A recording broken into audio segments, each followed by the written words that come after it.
Hello guys, pakita ko sa inyo kung paano yung mga plywood na yan. Tawag po dyan ay MDF.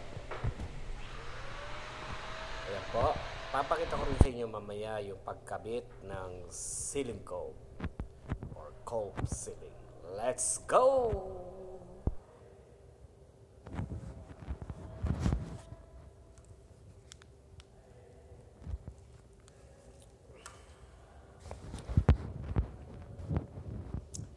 Yan guys, makikita nyo na dinalagyan na ng screw yung MDF.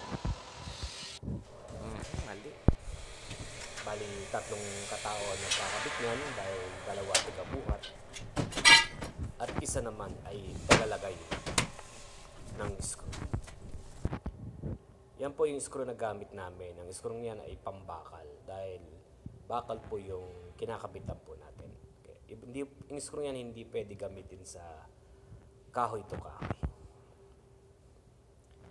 Ayan po, kailangan po ang pagkabit ng screw talaga pong nakabaon. Wala pong nakausli o kahit 1 mm lang, hindi pwede pong nakausli.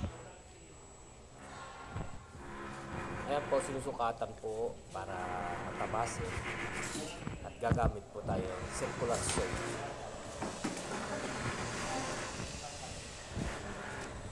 Yan po natin ilalagay yung sinusukat po natin na tatabasin dyan sa maliit na po.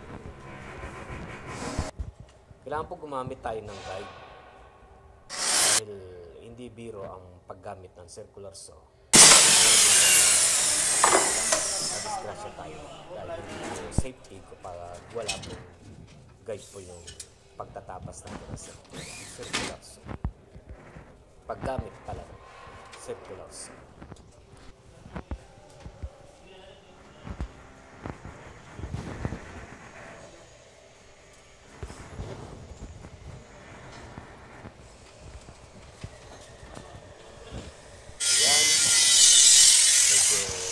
Kailangan po yung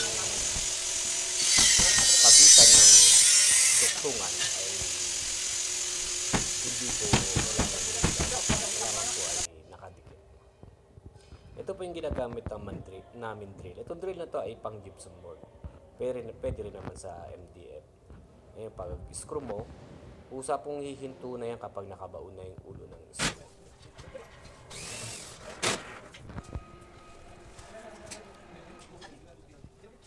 Ito naman po yung ceiling cope. Ayan po yung pinaka-design yan. Pinaka ng design po. Ito po yan. Tapos po sa balikin sa baba.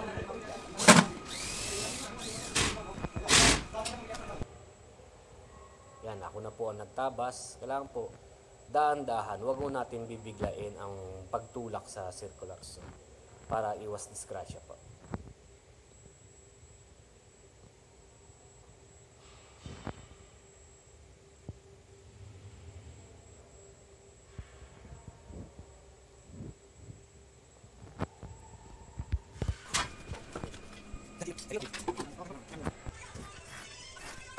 Ayan, pakita ko naman po sa inyo ang pagkabit ng cope ceiling. Gypsum board lang po ang gamit.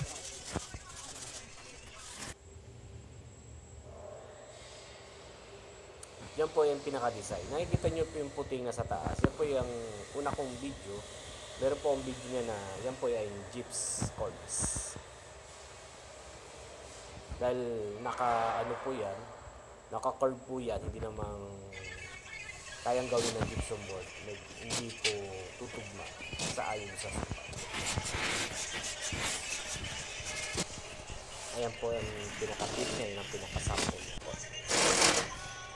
Ayan po, gumagamit tayo ng angular, metal paring na angular, pinaka-angle, ayan po, ginagamitan po natin. Ayan po yan, matigas po yan. Ayan po, pipigayin ko po. Ayan, matigas po, hindi mo po siya malulutin.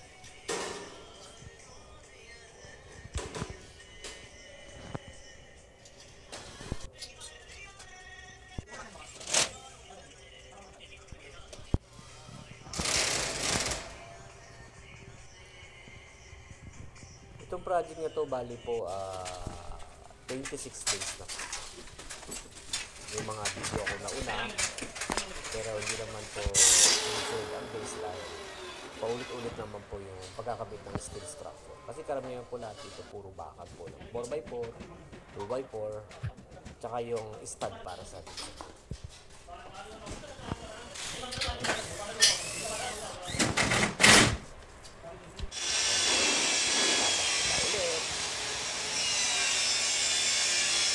Ang pagkabit po ng circular saw ay hindi mo kailangan daanin sa pwersa. Dahil po sa pong kumakain ng tanim, dahan-dahan mo lang. Pag sinuwersa mo po ito, diyan po baka magkaroon ng disgrasya. At masira rin natin yung circular saw.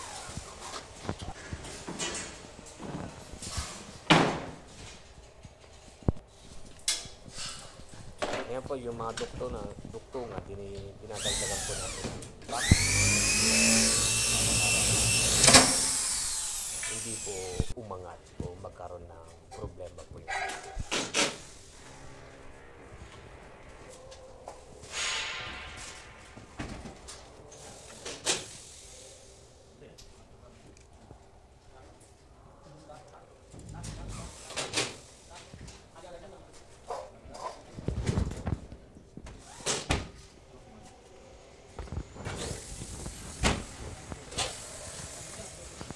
Ito po ay hihipuin ko.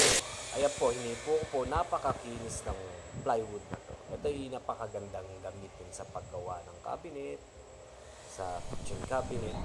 Dahil konting masilya na lang po ang gagamitin ko ito. Dalawang klase po itong kulay.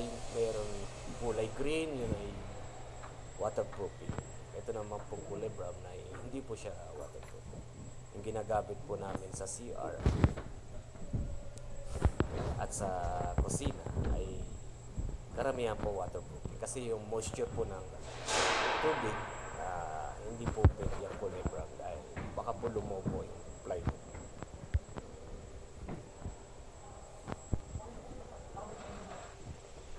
Yan, marami na po na kakabit. Napapansin nyo po yung pagkabit namin ay hindi po isang linya lang po. Ginagawa po namin alternate. Unang kabit buo, pangalawang kabit itataas para yung tabas na sa ilalim, then unang kabit yung pinakasaruan ng tira ay na sa taas naman po. Ganyan rin po yung ayan po, na kabitan na po. Maraming salamat po sa mga nanood. Thank you po.